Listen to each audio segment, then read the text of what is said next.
পশ্চিমবঙ্গের দেবের সিনেমা মানেই সুপারহিট। ক্যারিয়ারের শুরু থেকে একের পর এক ভিন্ন মাত্রার চরিত্রে অভিনয় করে বাজিমাত করেছে এই অভিনেতা। এবার নতুন বছরের শুরুতেই ভক্তদের চমকে দিলেন দেব। কয়েকদিন আগে মুক্তি পেয়েছে তার অভিনীত সিনেমা খাদান।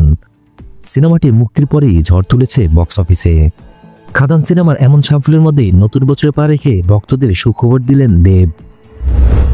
বছরের প্রথম দিনে নিজের ভেরিফাইড ফেসবুক পেজ থেকে একটি ছবি শেয়ার করেছেন এই অভিনেতা, যেখানে রক্তচক্ষু নিয়ে রঘু ডাকাত বেশে দেখা দিয়েছেন দেব। নায়কের সে ভয়ঙ্কর লুক দেখে হতবাক হয়েছেন নেটিজেনরা। ওই ছবিতে দেখা যায় দেবের পুরো মুখে চাদর ঢাকা, শুধু রক্তমাখা দুই চোখ বের হয়ে আছে, কপালে তিল। আর এটি মূলত রঘু ডাকাতের চেহারা। আর হঠাৎ এমন চেহারা দেখে হতবাক হওয়া স্বাভাবিক। এমন চেহারাতে ভক্তদের ইংরেজি নববর্ষের শুভেচ্ছা জানিয়েছেন দেব। ক্যাপশনে এই অভিনেতা লিখেছেন, শুভ নববর্ষ। প্রতিশ্রুতি অনুযায়ী খাদানের পর আমার পরবর্তী সিনেমা নিয়ে আসছি। দেবের এই পোস্টটি করার সঙ্গে সঙ্গেই কমেন্টসের ঘরে শুভেচ্ছা বার্তা ভরিয়ে দিয়েছেন নেটিজেনরা।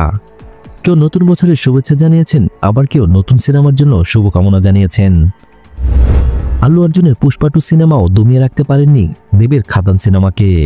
মুক্তির পর থেকে দারুণ ব্যবসা করছেন টলিউডে। খাদান সিনেমায় তার সঙ্গে জুটি বেঁধে অভিনয় করেছেন ইদিকা পাল। দেবের জন্য রইল শুভকামনা। ভিডিও ভালো লাগলে অবশ্যই লাইক দিবেন, ভালো না লাগলে অবশ্যই ডিসলাইক দিবেন। আর পরবর্তী ভিডিওগুলো পেতে অবশ্যই চ্যানেলটি সাবস্ক্রাইব করে রাখবেন।